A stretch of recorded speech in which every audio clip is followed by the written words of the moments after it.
mo yung nakasanayan dati, hindi mo na subukan maging mabait dati, ngayon subukan mo na. Kagaya na nasabi ni Darlene, I hate niya yung math, di ba?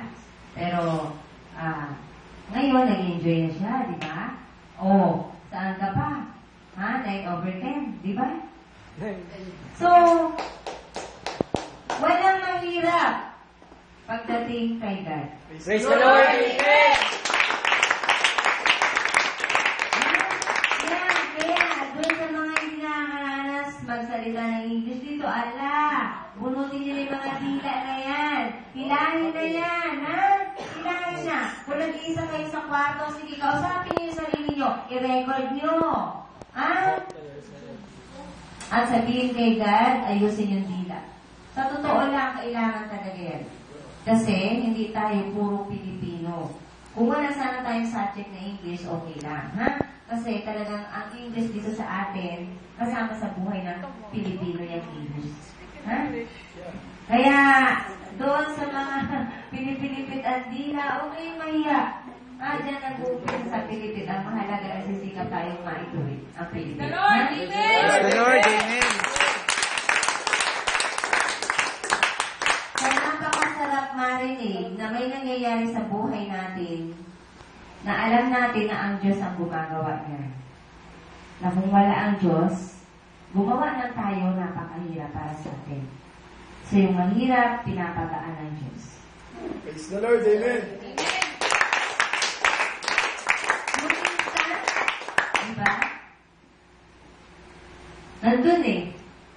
Kaya masanay kayo, with all your heart, love God with all your heart, with all your soul, sapagkat gumaganap ang Diyos sa lahat ng bagay. Kaya dapat lahat ng oras mo, lahat ng isip mo, lahat naman ng isip mo at puso mo, si God ang nandyan. Praise the Lord, Amen! Praise the Lord, Amen! Walang mahirap. Ang linya dapat open. Kaya dapat yung heart ninyo, ang laman lang yan ay si God. Praise the Lord, Praise the Lord, Amen! So dito, yung magagaling sa math, turuan yung mahihina sa math. Yung mga mahihina sa English, turuan yung marurunong sa English. So para sabay-sabay kayong lumago.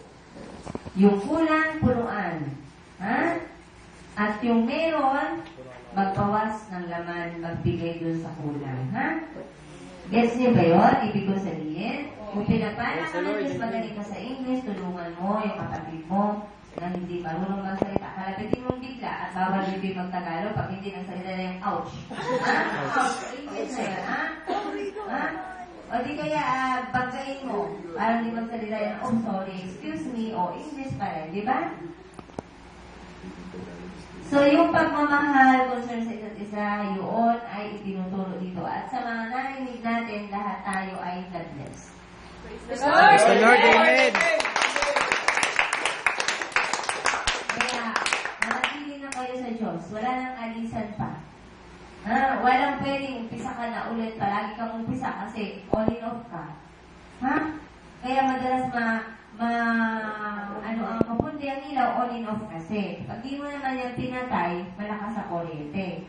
Ha? Kaya kung hindi mo papatayin yung sarili mo sa Diyos, ibig ko sabihin, kung hindi mo tatanggalin yung switch mo sa Diyos, hindi ka mapupundi. Lagi kang naka-on. Praise the Lord, Amen! Online. Ha? Kaya kung ayaw yung ma-offline, manatili kayong, siyempre, active kay God. Ha? Hindi lang yung sa computer yung active ay yung virus. Ha? Kailangan kayo, mas active kayo doon. Ha? At yung kaaway na active, dapat mas active kayo sa kaaway. Praise the Lord, Amen! Praise the Lord, Amen! So, walang mahirap. Isip lang yan.